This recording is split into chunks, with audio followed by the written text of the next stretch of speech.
ایک بچہ آ گیا یتیم بچہ، اس نے آ کے عرض کی حضور 3 گھر میں افراد ہیں، میں، میری بہن اور میری بیوہ ماں، والد حضور چلے گئے اور آج نہ 3 دن ہو گئے روٹی کوئی نہیں کھائی۔ میں اس منظر کو بھی جانتا ہوں کہ جب یتیم گھر میں اکٹھے بیٹھے ہوتے ہیں اور پتہ ہوتا ہے ان کو کہ ہماری اماں کے پاس آج پیسے کوئی نہیں اور گھر میں روٹی بھی کوئی نہیں، تو پھر ان کو بھوک ہی نہیں لگتی۔ ہاں نہیں لگتی۔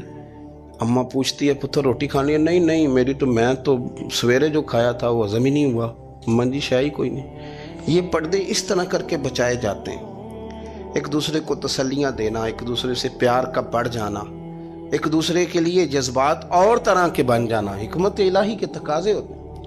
یا رسول اللہ صلی اللہ تعالی علیہ وسلم، بیوہ ماں ہے، یتیم بہن ہے، 3 دن سے کھایا کچھ نہیں، قربان جائیں۔ وہ گھر جہاں سے کائنات کھاتی ہے ساری، حضور نے فرمایا بلال جا کے ساری ازواج مطہرات سے پوچھ گھر میں کیا ہے۔ حضرت بلال کہتے ہیں میں سارے گھاری پوچھ آیا، ٹٹول آیا، ٹوٹل 21 کھجوریں نکلی۔ یہ 2 جہاں کے شاہ ہیں اور پاس کچھ رکھتے نہیں، 2 جہاں کی نعمتیں ہیں، ان کے خالی ہاتھ میں حضور کے سارے گھر کو میں ڈھونڈ 21 کھجوریں نکلی تو لا کے میں نے پیش کر دی، تو حضور نے ڈائریکٹ اس کو نہیں دی، نبی پاک نے اپنے ہاتھ پہ رکھ لی۔ اور کہتے ہیں پھر حضور نے نا اپنا منہ مبارک قریب کیا کھجوروں کے۔ صحابہ خود فرماتے ہیں کہ یہ جو حضور نے منہ مبارک قریب کیا نا تو نبی پاک برکت کی دعا کر رہے تھے، 21 کھجوروں پہ برکت کی دعا ہوئی۔ حضور نے اس بچے کو بلایا، تھپکی دی، فرمایا لے جا 7 تیری بہن کی۔ انہیں معمولی نہ سمجھنا ہو تو حضرت بلال کہتے ہیں حضور 3 بھی دے دینا کبھی تو 30 سال ختم ہی نہیں ہوتی، 30 سال گزر جاتے ہیں، نکالتے رہو کھاتے رہو، ختم ہی نہیں ہوتی۔ حضور نے فرمایا 7 تیری بہن کی، 7 تیری والدہ کی، اور 7 حضور نے اور بھی تلقین فرمایا ایک سویرے کھایا کرنا، ایک شام کو کھایا کرنا، یہ لے جا۔ حضرت سیدنا بلال حبشی کہتے ہیں رضی اللہ تعالیٰ عنہ کہ بچہ لے کے جب باہر نکلا تو حضرت سیدنا معاذ ابن جبل دوڑ کے گئے اور جا کے بچے کے سر پہ شفقت سے ہاتھ پھیرا، کہا فکر نہ کرنا، رب کریم تجھے بہترین سرپرست عطا کرے گا، پتر پریشان نہ ہونا، اللہ تیری مدد کرے گا۔ صرف حوصلہ دیا، سر پہ دست شفقت پھیرا، بچہ چلا گیا تو حضور نے فرمایا معاذ ادھر آؤ نا ذرا۔ یا رسول اللہ حکم ہو۔ فرمایا کس چیز نے تمہیں اٹھایا بچے کے سر پہ ہاتھ رکھنے کے لیے؟ کس نے تمہیں کہا؟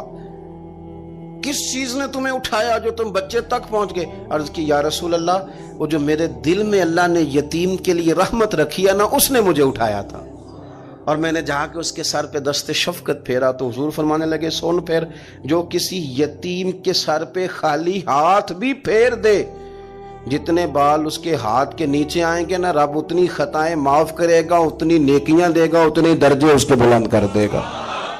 خالی دست شفقت ہی پھیر دے، دینا دلانا تو بعد کی بات ہے، اس کا خیال رکھنا تو۔ یہ جو ہمارے مدارس ہیں نا، ان میں اکثر بچے غریب ہوتے ہیں، لیکن کچھ بچے تگڑے گھروں کے بھی ہوتے ہیں، مالدار گھروں کے بھی ہوتے ہیں۔ اس میں اگر کوئی ایسا بچہ آ بھی جاتا ہے نا جو یتیم ہے، کمزور ہے، تو وہ اپنے آپ کو محسوس نہیں کرتا کمزور، کیونکہ وہ یہ نہیں سمجھتا کہ میں یتیم خانے میں آیا ہوں۔ اس کے ذہن میں مائنڈ سیٹ یہ ہوتا ہے کہ میں مدرسے میں آیا ہوں اور میں پڑھنے کے لیے آیا ہوں، اور چونکہ وہ کچھ وزادار بچے، مالدار بچوں کے ساتھ وقت گزارتا ہے، اسی دسترخوان پہ بیٹھ کے کھاتا ہے، اسی کلاس میں سب کے ساتھ بیٹھ کے پڑھتا ہے، تو اس کی عزت نفس مجروح ہونے کی بجائے طاقت پکڑتی۔ وہ برابری کی سطح پہ جب آتا ہے تو اسے محسوس ہوتا ہے کہ مجھے عزت دی جا رہی۔ اس لیے مدارس اسلامیہ میری نظر سب سے مضبوط جگہ ہیں جہاں مساکین کی، یتیموں کی، غریبوں کی صحیح معنوں میں کفالت بھی ہوتی ہے، تعلیم بھی ہوتی ہے، عزت بھی ہوتی ہے، تربیت بھی ہوتی ہے۔ میرے رسول کریم علیہ السلام بڑے انہماک کے ساتھ، بڑے توجہ کے ساتھ۔ اچھا ایک کام اور ہوتا ہے ہمارے ہاں، وہ کیا ہے؟ اگر کوئی یتیم مال چھوڑ گیا نا اس کا باپ، تو پھر تو بارے نہیں آ رہے ہیں اس کے، پھر تو اللہ خیر کرے کہ بہت سارے مل جائیں گے کفالت کرنے والے، بہت سارے ملیں گے دھیان رکھنے والے، بڑے سارے ملیں گے توجہ دینے والے۔ قرآن مجید نے فرما دیا ہے کہ جو یتیم کا مال کھاتا ہے وہ سمجھ لے کہ میں مال نہیں کھا رہا، میں آگ کھا رہا ہوں، آگ کھا رہا ہوں، آگ۔ سورہ نساء دیکھیے ہمارے ہاں اگر تو وہ مال چھوڑ گیا ہے تو پھر تو بہت سارے رشتہ دار مستقل اس کے محلے میں مکان لینے کو تیار ہو جاتے ہیں، الا ماشاءاللہ۔ پھر تو بڑے سارے ایسے بھی رشتہ دار بن جاتے ہیں جن کو والد کی موجودگی میں کبھی زیارت کا موقع بھی نہیں ملا تھا۔ یہ مال جو یتیم کا ہے اس کی تو زیادہ حفاظت کرنی تھی۔ ہم کئی دفعہ مسئلہ بتاتے ہیں، لوگ فتویٰ بازی شروع کر دیتے ہیں۔ مجھے بلایا گیا کہ ایک صاحب کا انتقال ہو گیا تو ان کا ختم شریف ہے، تو بچے ان کے نابالغ ہیں، تو میں نے کہا کہ آپ اس طرح کریں، ان کے مال میں سے زیادہ پیسے نہ صرف کریں۔ نہیں جی نہیں، بڑے پیسے کمائے ہیں جی اس نے، ساری زندگی باہر نکالی ہے تو لاکھوں کروڑوں کمائے ہیں، تو چھوٹا گوشت پکائیں گے، بکرے کا گوشت پکائیں گے اور ہم ان کا ختم شریف دلائیں گے۔ تو میں نے کہا صاحب آپ رشتہ دار ہیں، ان کے بچوں کے مال کی حفاظت کریں۔ ختم شریف تو اس میں گوشت زیادہ ہونا ضروری نہیں، اس میں تو درد سے دعا کرنا ضروری ہے، اس میں تو تلاوت قرآن پاک کے سال ثواب میں ضروری ہے، ذکر اذکار ضروری ہیں۔ لیکن کیا کیا جاتا ہے کہ بے دریغ مال ان کا اگر ہو تو، ایک حدیث پاک ہے بخاری مسلم میں، بڑے غور سے سنیے گا اور اس کے اندر جتنے پہلو ہیں ان پر پوری توجہ دیجیے گا کہ کہیں ہم ادھر آ تو نہیں گئے۔ رسول پاک صلی اللہ علیہ وسلم نا ہمارے لیے سب سے بڑے حکیم ہیں، سب سے زیادہ حکمت حضور نے ہمیں بتلائی ہے کہ اس رستے چلو گے تو بچو گے، اس رستے جاؤ گے تو ہلاک ہو جاؤ گے۔ نبی کریم علیہ السلام نے فرمایا، بخاری مسلم میں فرمایا، 7 ہلاک کرنے والی چیزوں سے بچنا، اگر ان میں تم چلے گئے تو ہلاک ہو جاؤ گے۔ 7 چیزیں ہیں جو تمہیں ہلاک کر دیں، برباد ہو جاؤ گے، تباہ ہو جاؤ گے، ہلاکت کا سفر ہے یہ، 7 چیزوں سے بچو۔ یا رسول اللہ صلی اللہ علیہ وسلم وہ کون کون سی؟ تو حضور نے فرمایا اللہ کے ساتھ شریک نہ کرنا، ہلاک ہو جاؤ گے۔ دوسرا نبی پاک صلی اللہ علیہ وسلم نے فرمایا جادو نہ کرنا، ہلاک ہو جاؤ گے، ہلاک۔ اور یار جسے حضور فرما رہے ہیں ہلاک ہو جائے وہ بچے گا؟ نبی پاک صلی اللہ علیہ وسلم نے تیسرے نمبر پر فرمایا جس شخص کے قتل کرنے کو اللہ نے حرام قرار دیا ہے اسے قتل نہ کرنا، ہلاک ہو جاؤ گے۔ چوتھے نمبر پر رسول پاک علیہ السلام نے فرمایا سود نہ کبھی بھی کھانا، ہلاک ہو جاؤ گے، ہلاک۔ بڑی بڑی دلیلیں دی بینک والوں نے، بڑا سمجھایا تو عادی صاحب مان گئے، محترم مان گئے، کہنے لگے نہیں جی نہیں وہ کاروبار میں لگاتے ہیں۔ بڑے بھولے بالے ہیں ہم، پتہ سارا ہے۔ اور دیکھو سب کاموں کے باوجود مستقل بینکوں میں پیسے اس اکاؤنٹ میں رکھے ہوئے ہیں جہاں سے مستقل سود آتا ہے۔ حضور نے فرمایا نہ کرنا یہ کام۔ تو کہتا ہے میں سود پہ پیسے لے کے کاروبار چمکاؤں گا، تیرے نبی پاک نے تو فرمایا تو ہلاک ہو جائے گا۔ تو کہتا ہے میں میل لگاؤں گا، حضور نے تو فرمایا ہلاکت ہے۔ تو کہتا ہے میں بڑا کچھ کر جاؤں گا تو ہلاکت ہے۔ اچھی طرح سمجھ لیں، اصل مال بھی ضائع ہو جاتا ہے اس بندے کا جو سود کا مال ملا لیتا ہے، اصل برکت بھی اڑ جاتی۔ اور میرے نبی پاک صلی اللہ علیہ وسلم نے 5ویں نمبر پہ فرمایا یتیم کا مال نہ کھانا، ہلاک ہو جاؤ گے۔ نہ کھانا ان کا مال، یہ کروڑوں ہو، اربوں ہو یا 10 روپے ہو، یتیم کا پیسہ نہ کھا جانا، ہلاک ہو جاؤ گے، ہلاکت تمہیں آ لے گی۔ اور پھر 6 نمبر پر نبی پاک علیہ السلام نے فرمایا کفر سے جہاد ہو رہا ہو تو کبھی پیٹ پھیر کے بھاگنا نہ، ہلاک ہو جاؤ گے۔ اور 7ویں نمبر پر اللہ کے رسول نے فرمایا بے قصور اور بے گناہ عورت پر تہمت نہ لگانا، بلا وجہ بہو کے کھاتے نہ کچھ ڈال دینا، بلا وجہ بھابی اور بیوی اور کسی بھی خاتون پر کوئی الزام بے قصور عورت پر بہتان نہ لگانا۔ مار مار کے ایک شخص نے بحال کر دیا بیوی کو اور بعد میں پتا چلا کہ جی مجھے شک ہے تویز کراتی ہے۔ کیا آپ کی سوچ ہے؟ مسلمان اللہ کو ماننے والا اور اس باتوں پر الزام لگائے گا تویز کرا کے لاتی؟ بے قصور عورت پر بہتان، ایک تو بات ہے اسے مارنا اور ایک یہ ہے کہ کوئی تکلیف دینا، اور ایک خالی اتنی بات کی کہ بہتان بھی نہ لگانا، اس پر الزام نہ لگانا، یعنی تم نے صرف بے قصور عورت پر الزام ہی لگایا تو حضور فرماتے ہیں ہلاک ہو جاؤ۔ یہ ہلاکت والا کام ہے، لیکن ہم بغیر سوچے سمجھے کہہ دیتے ہیں اس نے کہا ہے، اس نے کیا ہے، یہ کرتی ہے، یہ کام نہیں کریں۔ یہ 7 وہ چیزیں ہیں جو ہلاک کر دیں گی۔ نبی پاک صلی اللہ تعالیٰ علیہ وآلہ وسلم فرماتے ہیں میں نا جنت کا دروازہ کھولوں گا تو ایک عورت کو نا میں سبقت لے جاتے ہوئے دیکھوں گا، یعنی وہ جلدی سے جنت میں داخل ہو رہی۔ یا بعض شارحین کہتے ہیں کہ حضور داخل ہوتے ہی سب سے پہلے اس کا چہرہ دیکھیں گے، حضور فرمائیں گے تو پہلے ہی آ گئی، بی بی جنت میں، حضور نے دروازہ کھولا تو جلدی سے نظر آئی، تو پہلے آ گئی۔ سب نے لکھا ہے کہ اس عورت کی شان یہ ہے کہ سب سے پہلے جنت میں گئی۔ میں نے حدیث پڑھی تو میں نے نیچے حاشیے میں لکھا، میں نے کہا میرا خیال یہ ہے کہ اس کی زیادہ شان یہ ہے کہ جنت میں اس کی سب سے پہلی ملاقات مدینے والے محبوب سے ہو گئی۔ یہ دیکھو کتنی بڑی شان۔ حضور فرمانے لگے تو کیسے پہلے آ گئی، کون ہے تو؟ وہ کہنے لگی حضور میں بیوہ ہوں، میرے بچے یتیم تھے، میں نے ان کی خاطر نہ بیٹھی رہی، میں نے نکاح نہیں کیا، میں نے ان یتیموں کی پرورش کی، بیوہ بن کے زندگی گزار دی، ان یتیموں کے لیے بیٹھی رہی۔ اس کو جائز ہے، یہ کر سکتی تھی، لیکن اس نے سوچا کہ میں ان کی نگہبانی یتیموں کے لیے بیٹھی رہی۔ آج شان یہ ہے کہ مدینے والے کے لیے جب دروازہ کھلا ہے تو اس بی بی کو بھی رب کریم نے فوراً ہی جنت عطا فرما دی۔ یہ سب سے پہلے گئی۔ میں نے دیکھی ہیں ایسی عورتیں 23 سال میں بیوہ ہوئی پر عمر بچوں کے نام کر دی۔ اسے پتہ تھا کہ کل کو جب یہ بڑے ہوں گے تو یہ اپنے کمرے کا دروازہ بند کر لیں گے، یہ نہیں پوچھیں گے کہ اماں سوئی ہے کہ جاگ رہی ہے، ان کا آنا جانا الگ سے ہو جائے گا، ان کے تعلقات اپنے ہو جائیں گے، پر یہ بیٹھی رہی۔ اس نے بچوں کو وقت دیا تو بچے تو کیا اس کو صلہ دیتے تھے، رب نے یہ صلہ دیا ہے کہ سب سے پہلے اسے جنت میں داخلہ عطا فرمایا۔ ابو داؤد شریف میں مسند امام احمد بن حنبل میں حدیث ہے، نبی پاک صلی اللہ علیہ وسلم کے چچا زاد تھے حضرت جعفر طیار، مولا علی شیر خدا کے بھائی تھے، جنگ موتا میں شہید ہو گئے۔ وہاں سے کوئی خبر لے کے نہیں آیا، لیکن رب خبریں دیتا ہے نا اپنے حبیب کو، اللہ غیب کے خزانوں کی کنجیاں دیتا ہے اپنے محبوب کو۔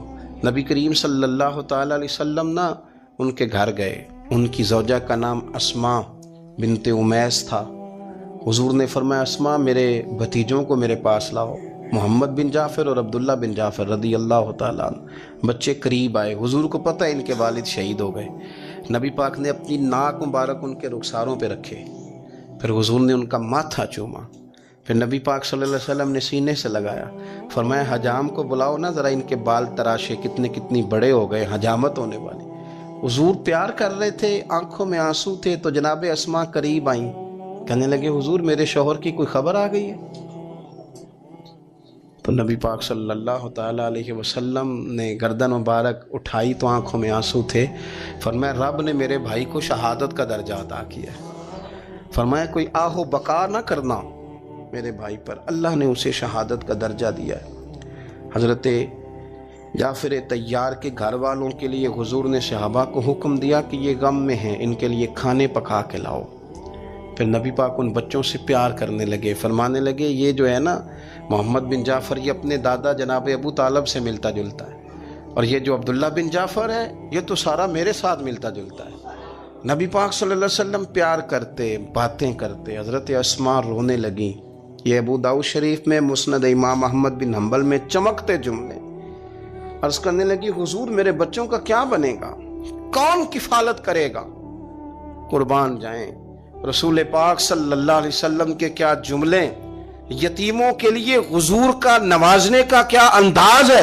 فرمایا اسماء تو فکر نہ کر، انا ولیہم فی الدنیا والآخرہ، فرمایا میں دنیا میں بھی ان کا وارث بنوں گا، قیامت کے دن بھی ان کا وارث بنوں گا۔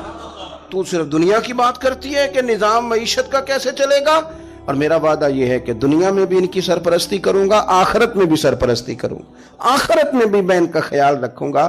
آپ غور تو فرمائیں، توجہ تو کریں کہ اس قدر زیادہ حضور کا انہماک اس طبقے کے ساتھ ہمیں اپنے دائیں بائیں عزیزوں میں، رشتہ داروں میں، دوستوں میں، علاقہ میں، پڑوسیوں میں، محلے داروں میں دیکھنا چاہیے۔ یہ بچے بیچارے میں نے دیکھا ہے، ان کے بگڑنے میں اصل بات یہ ہوتی ہے کہ کوئی مخلص ہو کے سرپرست نہیں بنتا۔ آگے بڑھیں، اپنی اپنی خدمات پیش کریں، اور جس طرح ہمارا بچہ بگڑ جائے تو ہم اس کے لیے پوری کوشش کرتے ہیں، جد و جہد کرتے ہیں، حالات، واقعات، پس منظر، پیش منظر کا جائزہ لیتے ہیں کہ کون سے اسباب اختیار کیے جائیں تو یہ ٹھیک ہو سکتا ہے۔ وہ ساری چیزیں ان کے لیے بھی ہمیں اختیار کرنی چاہیے۔ اور یہ بچے اگر احساس ذمہ داری پکڑ جائیں، جو وارث سے محروم ہو جاتے ہیں، یہ اگر احساس ذمہ داری پکڑ جائیں تو پھر یہ قوموں کی قیادت کرتے ہیں، پھر یہ بہت بڑے جانباز ثابت ہوتے ہیں، پھر یہ اپنے گھر گھرانے کا نہیں، یہ ملتوں کے، قوموں کے لیے مشعل راہ بنتے ہیں۔ لیکن شرط یہ ہے کہ ہم ان کے لیے اپنے دلوں کو کشادہ کریں، سینوں کو وسیع کریں۔ غریبوں کا بھی دل نہیں کرتا غریبوں سے دوستی کرنے کو، وہ بھی کسی تگڑے بندے سے۔ غریب 3-4 غریب مل کے ایک غریب کی مدد کرنے شروع کرے نا، تھوڑی تھوڑی، تو ہمیں وزیروں، مشیروں، ایم پی، ایم این اے کی ضرورت ہی نہ رہے۔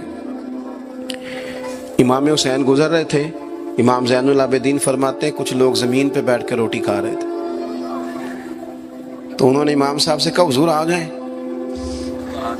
تو امام صاحب گھوڑے سے اترے، زمین پہ بیٹھ گئے، اور جب ان کے ساتھ روٹی کھائی تھوڑی سی، امام علی مقام اٹھنے لگے تو کہنے لگے حضور اور کھائیں، فرمانے لگے قسم بخدا ابھی کھا کے آیا تھا، اور کبھی روٹی کھا کے میں نے فوری طور پہ دوبارہ نہیں کھایا، بیٹھ اس لیے گیا ہوں کہ تمہارا دل نہ ٹوٹ جائے، دل بدستاور کے حج اکبر است۔ عزیز دوستو، غریب پروری، بہادری، اور سب سے بڑی بات یہ کہ قناعت پسندی، تھوڑے پہ گزارا۔ یہ جو ہم روز دکھ سناتے ہیں نا اپنے بیٹوں کے، بیٹیوں کے، پریشانیاں، آزمائیاں ہم نے طاری کر لی۔ میں اکثر کہتا ہوں کسی کی بیٹی اتنا کام نہیں کرتی اس کے ہاتھوں پہ چھالے پڑ جائیں، لیکن حضور کی بیٹی کرتی ہے، محبوب کی شہزادی یہ کام کرتی ہے کہ ہاتھوں پہ چھالے پڑ جائیں۔ نبی پاک صلی اللہ تعالی علیہ وسلم کی شہزادی یہ کام کرتی تھی، ڈیوٹی کرتی تھی ذمہ داری سے۔ اور کنز المال میں وہ چمکتے دمکتے لفظ حدیث کے موجود ہیں کہ اونٹ کے بالوں کی بنی ہوئی چادر اوڑھ کے سیدہ فاطمہ چکی پیس رہی، محبوب نے دیکھا، آنکھوں میں آنسو بھی آئے، پتہ فرمایا کیا؟ فرمایا فاطمہ بیٹا دنیا میں تھوڑی سی تکلیف برداشت کر، آخرت کی ساری عزتیں اللہ تجھے ہی عطا فرمائے گا۔ اپنے گھروں کے اندر یہ خوبصورت ماحول لائیں۔ اور پھر سب سے بڑی بات یہ تھی کہ ان کا جو رشتہ تھا نا مصلی کے ساتھ۔ سبحان اللہ۔ یہ اذان کس کی ہے؟ اذان ایک کا ہی جواب دینا ضروری ہوتا ہے جی، زیادہ اذانیں ہو رہی ہیں نا تو ایک کا ہی جواب دیا جاتا ہے، آپ توجہ کریں میری بات پر۔ عزیز دوستو، نبی پاک صلی اللہ علیہ وسلم بہت بڑی تگڑی ہے۔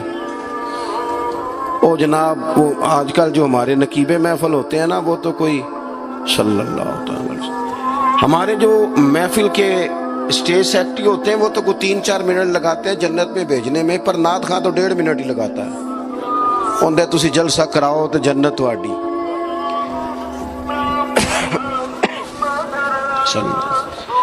یاد رکھیں کہ نسبت کی مضبوطی ایک بڑی عظمت ہے، اللہ والوں کی نسبت بڑی چیز ہے، اور خدا دے یہ دولت تو یہ بڑی چیز ہے، یہ بڑی چیز ہے۔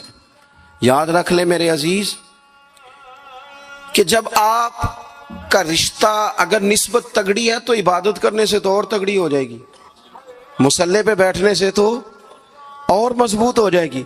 آپ نبی پاک علیہ السلام کے گھرانے کا ترک دیکھیں تو وہ عبادت سے بڑا ان لوگوں کا شغف ہے، اللہ اللہ کرنے سے بڑا ذوق ہے۔ ہم نا پہلے بھی کمزوریاں کافی تھی، پر جب سے موبائل آیا ہے نا، یہ موبائل تسبیح کی جگہ پہ آیا ہے، ہاتھوں میں تسبیح ہوتی تھی جہاں موبائل آئے۔ مصلی کی عبادت، ریاضت کمزور کر لی ہم نے۔ رسول پاک صلی اللہ علیہ وسلم کا اپنا طریقہ یہ تھا کہ حضرت عائشہ صدیقہ رضی اللہ تعالیٰ عنہ فرماتی ہیں کہ حضور نے ساری رات نماز پڑھی اور قدم شریف میں ورم آ گیا۔ کبھی آیا ہمارے پہ پیروں میں ورم عبادت کر کے؟ ساری رات نماز پڑھی، قدمین شریفین میں ورم آ گیا، اور جب قدموں میں ورم آ گیا نا تو فرماتی ہیں میں نے عرض کی یا رسول اللہ آپ کے تو صدقے اللہ اگلے پچھلوں کے گناہ معاف کرے گا، اور آپ اس قدر زیادہ آہوزاری کرتے ہیں۔ تو نبی پاک علیہ السلام نے فرمایا عائشہ تم نے کہا ہے نا اللہ میرے اوپر بڑا مہربان ہے، اللہ بڑا کریم ہے، اس نے مجھے رسولوں کا امام بنایا ہے، اپنا محبوب بنایا، تم ہی کہہ رہی ہو نا یا رسول اللہ؟ ہاں۔ تو فرمایا پھر میں اپنے رب کا شکر گزار بندہ نہ بنوں؟ حضور کثرت سے عبادت کرتے، سیدہ فاطمہ رات کو زیادہ وقت مصلی پہ گزارتی، حضرت امام حسن اور حسین لمبی عبادت کرتے۔ 9-10 محرم کی درمیانی رات تھی، عمر بن سعد امام علی مقام کے پاس آیا، آ کے کہنے لگا حسین 2 ہی باتیں ہیں، یا جنگ کریں گے یا آپ بیعت کریں گے۔ تو امام حسین فرمانے لگے اس طرح کرو، ایک رات کی مہلت دو، صبح بتاؤں گا۔ امام صاحب نے اسے کہا، وہ چلا گیا۔ حضرت عباس بن علی، یہ حضرت علی کے صاحبزادے ہیں، میدان کربلا میں حضرت مولا علی کے 4 اور بیٹے بھی شہید ہوئے، ایک حضرت عباس، ایک حضرت ابو بکر بن علی، ایک حضرت عمر بن علی، ایک حضرت عثمان بن علی۔ یہ نام دیکھو کیسے شاندار، اور یہ نام حضرت علی نے نام رکھے اپنے یاروں کے نام پہ، ہم نام رکھے۔ خلفائے ثلاثہ سے عقیدت بتاتی ہے ان کی کتنی۔ تو حضرت عباس رضی اللہ تعالیٰ عنہ نے آ کے سیدنا امام حسین کی خدمت میں عرض کی، حضور آپ نے جو فیصلہ کرنا ہے نا سویرے، مجھے ابھی پتہ ہے، آپ نے بیعت تو کرنی نہیں، ہونی تو جنگ ہے۔ تو یا رسول اللہ صلی اللہ علیہ وسلم، اے امام علی مقام رضی اللہ تعالیٰ عنہ، آپ نے رات کی مہلت کیوں لی؟ یہ عجیب لوگ ہیں، پتہ نہیں کیا سوچیں گے، مہلت لینے کی کیا ضرورت تھی؟ کہ میری بات یاد رکھنا جو عرض کر رہا ہوں۔ امام حسین فرمانے لگے، عباس تیرا کیا خیال ہے، سوچنے کے لیے ٹائم لیا؟ تو حضور پھر کس لیے لیا ہے؟ تو کیا جملے ہیں امام حسین کے، فرمانے لگے، عباس تجھے پتا ہے نا مجھے سجدوں سے بڑا پیار ہے، سجدوں سے پیار ہے، دعاؤں سے پیار ہے، عبادت سے پیار ہے۔ میرا دل کرتا ہے ایک رات رہ گئی ہے، میں رج رج کے سجدے کروں، اپنے مالک کے حضور اپنی پیشانی رکھوں، خوب دعائیں مانگوں۔ تو ان کا تو عبادت سے اتنا شغف تھا۔ آخری بات سنیں، یزید تو ظاہری طور پر کلمہ بھی پڑھتا تھا، سارے کام کرتا تھا، امام حسین کیوں نکلے اس کے خلاف؟ اس لیے کہ فاسق و فاجر تھا، شرابی بدکار تھا۔ صحیح بتانا، صحیح۔ اس بندے کی جیب میں خود ڈھیر سارے گندے گانے ہوں، وہ امام حسین کے نام کی ایک دیگ پکا لے تو امام حسین خوش ہو جائیں گے؟ جو وہاں لڑکیوں کے اسکول کالج کے سامنے روز کھڑا ہو، وہ کہے کہ میں نے 6 نعرے پورے لگائے امام حسین کے نام کے، تو امام حسین خوش ہو جائیں گے؟ امام حسین کی کاز کیا ہے؟ وہ کہتے ہیں کہ ایسے لوگ جو فاسق و فاجر ہوں، اعلانیہ گناہ کرنے والے، وہ کبھی بھی اعلان حکومت پہ آنے نہیں چاہیے۔ اور اگر ہم سپورٹر ووٹر ان لوگوں کے ہوں، ہم انہی لوگوں کے سپورٹر ووٹر ہوں جو ظالم ہیں، فاسق و فاجر ہیں، اور ہم بات کریں امام حسین کی، ہم سے نہ رقم ہوں گے قصید یزید کے، ہم لوگ تو حسین کے سیرت نگار ہیں۔ دورنگی چھوڑ کے یک رنگ ہو جا، سراسر موم ہو جا یا سنگ ہو جا، آپ کبھی کسی ظالم کے سپورٹر نہ بنے، کبھی بھی۔ آپ کو پتا چل گیا بندہ غلط ہے تو ڈٹنا سیکھیں، کھڑے ہونا سیکھیں۔ وَلَا تَحْسَبَنَّ اللَّهَ غَافِلًا عَمَّا يَعْمَلُ الظَّالِمُونَ، اللہ ظالموں کے کاموں سے بے خبر نہیں ہے۔ کبھی کسی ظالم کی سپورٹ نہ کرے، کبھی بھی۔ میرے نبی پاک علیہ السلام نے فرمایا، جس نے زمین کی ایک بالشت پر ظلم کیا نا، اللہ 7 زمینوں کا طوق بنا کے قیامت کے دن اس کے گلے میں ڈال دے گا۔ کبھی کسی ظالم کے ساتھ کھڑے نہ ہونا، کبھی بھی، ایک منٹ کے لیے۔ وہ ایک دفعہ ایران کا ایک بادشاہ تھا، تو اس نے سوچا کہ میں اپنے بیٹے کو نا گھوڑ سواری سکھا لی ہے، تیر اندازی سکھائی ہے، تو میں نا اسے دین بھی پڑھاؤں۔ اس نے ایک بزرگ عالم کا انتخاب کیا، کہ میرے بیٹے کو آپ نا کتاب و سنت پڑھائیں۔ تو بچہ ایک زمانہ استاد کے پاس کئی سال جاتا رہا۔ جب اس کی تعلیم مکمل ہو گئی نا، تو ایک دن فارغ ہو گیا، جس طرح ہمارے ہاں چلے آمین ہوتی ہے یا دستار ہوتی ہے، بچے کی تکمیل ہو گئی۔ ایک دن ویسے ہی استاد صاحب نے گھر بلایا، کہا پتر میرے پاس آؤ۔ بچہ چلا گیا تو استاد صاحب نے اندر سے کنڈی لگا لی اور بچے کو کافی سارے تھپڑ مارے، کھینچا، زد و کوب کیا، مارا۔ بچے نے گھر آ کے والد کو شکایت لگائی، تو والد کہنے لگے، پتر تیرے استاد عالم فاضل بندے ہیں، ایسے بلا وجہ مارا، میری سمجھ میں نہیں آتا۔ ماں کو کہا تو اماں کہنے لگی، پتر تیرا باپ کہتا تو ٹھیک ہے، چلو حالات بدل گئے، زمانہ بیت گیا، وہ بادشاہ فوت ہو گیا، یہ بیٹا تخت پہ بیٹھا۔ اب وہ درد نہیں جاتا تھا اندر سے کہ استاد نے زیادتی کی میرے ساتھ۔ اس نے پہلا حکم یہ جاری کیا کہ میرے استاد کو بلاؤ۔ استاد بڑے بوڑھے ہو گئے تھے، ضعیف تھے، چھڑی پہ جھکے ہوئے، 2 بندے لے کے آئے، استاد جی کو کھڑا کیا، استقبال کیا، کرسی بھی دی۔ کہنے لگا، استاد جی ناراض نہ ہونا، میں بے اختیار تھا، آپ سے پوچھ نہیں سکا، آج میں نے پوچھنے کے لیے بلایا ہے، میرا قصور کیا تھا؟ استاد صاحب نے یوں آنکھیں کھولی، کہنے لگے پتر یہ جو آج دن آیا نا اسی دن کے لیے مارا تھا، یہ جو آج دن آیا ہے نا اسی دن کے لیے تیری پٹائی کی تھی۔ کہا استاد جی کیوں؟ کہنے لگے پتر کتنے کو سال ہو گئے مار کھائی کو؟ کہا کو 13-14 سال ہو گئے، بھولی تو نہیں نا زیادتی؟ کہا جی بھولی نہیں۔ فرمانے لگے اس لیے تجھے مارا تھا کہ ایک نہ ایک دن تو نے باپ کی جگہ پہ بیٹھنا ہے، پتر خیال رکھنا اگر میں نے تیرے ساتھ کوئی زیادتی کی تھی تجھے 14 سال نہیں بھولی تو بھی کسی کے ساتھ نہ کر بیٹھنا، اسے قیامت تک نہیں بھولے گی، اور ایک عدالت صبح قیامت بھی لگے گی، پھر وہاں جواب دینا ہے ثم لتسألن یومئذ عن النعیم۔ جو تمہیں اقتدار کی نعمت ملی ہے اس کا خیال رکھنا، اللہ تعالیٰ حساب لے گا۔ غریب آدمی کو قرض کی ضرورت پڑ گئی، 1000 دینار چاہیے۔ میں کہہ چکا ہوں کہ درہم چاندی کا ہوتا تھا، دینار سونے کا، اب 1000 دینار لینا ہے۔ تو جس بندے سے اس نے کہا، اگرچہ وہ نیک بندہ تھا، اس نے کہا یار 1000 دینار دے دو، تو کہنے لگا کوئی گواہ ہے تیرے پاس؟ وہ کہنے لگا غریبوں کا گواہ کون ہوتا ہے؟ ہاں ایک گواہ ہے۔ کہا کون؟ کا میرا رب، وہ تیرے اور میرے بیچ گواہ ہے۔ اس نے کہا کوئی کفیل، اگر تو پیسے نہ دے سکے تو وہ بعد میں دے دے، یا تجھے کچھ ہو جائے تو وہ دے دے۔ اس نے کہا کفیل بھی میرا اللہ ہی ہے، میرے پاس اگر ہے تو رب کریم کا نام ہے، اگر اعتماد کر سکتا ہے تو کر لے۔ بندہ نیک تھا، اس نے کہا رب کے نام پہ، رب کی کفالت پہ، اللہ کو گواہ بنا کے میں تیار ہوں تجھے 1000 دینے کو۔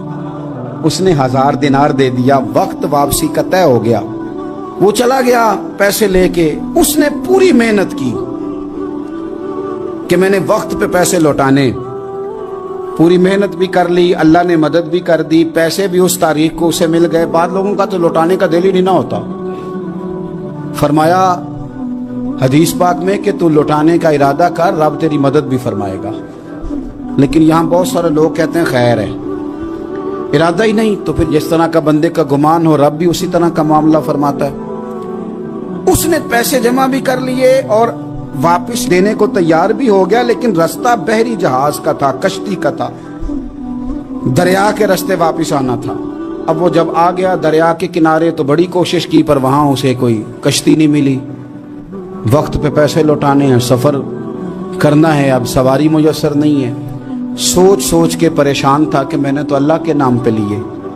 اچانک دل میں ایک تجویز آئی، اس نے ایک لکڑی لی، لکڑی کو اندر سے کھولا، 1000 دینار اس میں بھرا، بخاری پڑھ رہا ہوں، اور ساتھ ایک خط بھی لکھا کہ یار میں پیسے پہنچانا چاہتا تھا پر مجھے کوئی چیز نہیں ملی دریا کے اس پار آنے، اللہ کے نام پر تیری طرف روانہ کر رہا ہوں۔ اور یہ کہہ کہ وہ لکڑی دریا میں رکھ دی، وہ لکڑی ڈوب گئی ہے، واپس آ گیا۔ وہ جس نے پیسے لینے تھے وہ عین مقررہ وقت پر دریا کنارے آیا۔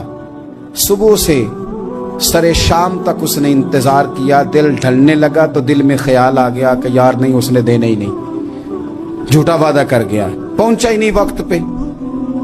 اب جب واپس لوٹنے لگا تو اچانک دریا میں ایک لکڑی تیرتی ہوئی دکھائی دی، کہنے لگا لے جاتا ہوں، شام کو روٹیاں پکانے کے کام آئے گی، ایندھن بنا کے جلا لوں گا، ہنڈیا پک جائے گی۔ لکڑی اٹھا کے جلانے کے لیے گھر لایا، گمان تھا کہ وہ نہیں آیا وعدہ کر کے، اللہ کو کفیل اور وکیل بنا کے اور گواہ بنا کے پھر بھی نہیں آیا۔ لکڑی لے کے گھر گیا، بخاری ہے، اور جب اس کو چیرا نہ کہ میں اس کی آگ جلاؤں گا، کھولا تو اندر سے 1000 دینار بھی نکل آیا، خط بھی نکل آیا۔ اب ذرا سمجھنا، اس کے دل میں بات کس نے ڈالی کہ تو لکڑی میں پیسے ڈال دے؟ اللہ نے۔ اس بندے کو مقررہ وقت پہ کنارے بھیجا کس نے؟ لکڑی صرف اسی کے ہاتھ آئی تو یہ بندوبست کیا کس نے؟ اللہ نے۔ گھر جا کے چیری تو پیسے بائی حفاظت اس تک پہنچائے کس نے؟ تو پھر ہمیں بھی توجہ اللہ کی جانب بھی کرنی چاہیے، ہمارے پہ دل کی توجہ رب کی طرف ہی ہونی چاہیے نا، ہمیں ادھر ادھر جانے کی، دیکھنے کی، بندوں پر غور کرنے کی ضرورت کیا ہے؟ وہ پیسے پہنچ گئے، یہ وہاں اپنی جگہ پہ پریشان تھا، اس نے 1000 دینار اور جمع کیا۔ پھر دوبارہ ایک دن دریا کنارے آیا، کشتی مل گئی، بیٹھ کے اپنے اس بھائی کے پاس آیا، کہنے لگا دیکھنا مجھ پر بدگمان نہ ہونا، پیسے اس تاریخ کو بھی جمع کر لیے تھے، دریا پہ آیا تھا پر کشتی نہیں ملی تھی، پھر میں نے نا لکڑی میں ڈال کے خط ڈال کے تیری طرف بھیج بھی دیے تھے، لیکن آج میں پھر لے کے آ گیا ہوں۔ وہ کہنے لگا خوش ہو جا، جس رب کو تو نے میرا اور اپنا گواہ بنایا تھا اس رب نے میرے تک پہنچا بھی دیے ہیں۔ جب لوگ اللہ کو گواہ بناتے ہیں، رب کی جانب اپنی توجہ کرتے ہیں، اپنی چاہتوں، خواہشات اور اپنی ساری چٹھیاں اپنے رب کریم کی رحمت کی طرف روانہ کرتے ہیں، پھر اللہ اپنے بندوں کو مایوس نہیں کرتا، اللہ اپنے بندوں کو نواز دیتا ہے۔ حضرت عبد الرحمن ابن عوف کہتے ہیں میرا ایک دن دل کیا تھا کہ یہ دولتیں چلی جائیں، میں غریب ہو جاؤں۔ حالانکہ امیروں کا کبھی غریب ہونے کو دل میرا کیا تھا کہ کس طرح؟ فرمانے لگے ایک غریب صحابی حضرت سعد انصاری نبی کریم کی بارگاہ میں ملنے کے لیے آئے۔ انہوں نے جب نبی پاک کے سامنے ہاتھ کیے نا ملانے کے لیے، قربان جائیں، انہوں نے ہاتھ پیچھے کرنا چاہا پر میرے نبی نے ان کا ہاتھ تھام لیا، حضور نے زور سے پکڑ لیا۔ انہوں نے ایک دفعہ چاہا، پھر اصل میں آپ سمجھے نہیں نا میں کیا کہہ گیا ہوں، یعنی حضور نے ہاتھ تھام لیا، یعنی نبی کریم نے ان کا اپنے دست مبارک سے ہاتھ پکڑ لیا۔ صحابی خاموش ہو گئے، حضور نے پھر ان کا ہاتھ کھولا، اور میں یہ کیا ہے؟ وہ رو پڑے، عرض کرنے لگے حضور بچے زیادہ ہیں، مزدور آدمی، پھاوڑے کے ساتھ، کدال کے ساتھ، کئی کے ساتھ کام کرتے، یا رسول اللہ یہ نہ چھالے پڑ گئے میرے ہاتھوں پہ۔ حضرت عبد الرحمن ابن عوف کہتے ہیں کائنات نے، دھرتی نے وہ نظارہ بھی دیکھا کہ جس رسول کے قدم چومنے کے لیے جبریل جھکے، اس محبوب نے مزدور کا ہاتھ چومنا شروع کر دیا۔ فرماتے ہیں غریبی کو وہ عزت ملی کہ میرا بھی دل کرتا تھا غریب ہو جاؤں، دل کرتا تھا۔ یہ کس نے ذروں کو اٹھایا اور صحرا کر دی، یہ کس نے قطروں کو ملایا اور دریا کر دی، یہ کس کی حکمت نے یتیموں کو کیا در یتیم اور غلاموں کو دنیا بھر کا مولا کر دیا۔ ہم نا اصل میں عزت نہیں دے پائے، ہم نے وہ جو سٹیٹس کا فرق رکھا ہوا ہے نا، اس نے تباہی کر دی۔ مزیدار روٹی ویسے کون کھاتا ہے؟ جو روز چھوٹا گوشت کھاتا ہے؟ کون مزیدار کھانا کون کھاتا ہے؟ جو تکے کھاتا ہے روز؟ میں بتاتا ہوں، مزیدار روٹی وہ مزدور کھاتا ہے جو کام پہ جاتے ہوئے نا سویرے 2 روٹیوں میں اچار رکھ کے ساتھ لے کے جاتا ہے۔ میں ذمہ داری سے کہہ رہا ہوں، کبھی دیکھ لینا اسے کھاتے، ہاں کبھی دیکھنا، مدرسے میں مزدور لگے ہوئے تو میں دیکھتا تھا 2 روٹیاں سویرے، وہ تو نخرہ کرتا ہے بھائی، لوگ کہتے ہیں یہ مجھے بند ہے، یہ مجھے کھلا ہے، اس میں نمک زیادہ ہے، اس میں، کیونکہ وہ امیر آدمی ہے جو 50,000 روپیہ روز کا کماتا ہے، وہ تو پیسے دیکھ ہی نہیں سکتا، وہ تو سیدھے بینک میں جاتے ہیں، بینک سے نکل جاتے ہیں۔ وہ تو 600 روپیہ دیہڑی کماتا ہے نا، 600، وہ 3 دفعہ ہاتھ جھاڑتا ہے، 3 دفعہ بسم اللہ پڑھتا ہے۔ ہاں وہ یہ 50,000 والے کو کہاں بسم اللہ یاد رہتی ہے؟ تو آئے بینک میں اور گئے بینک سے۔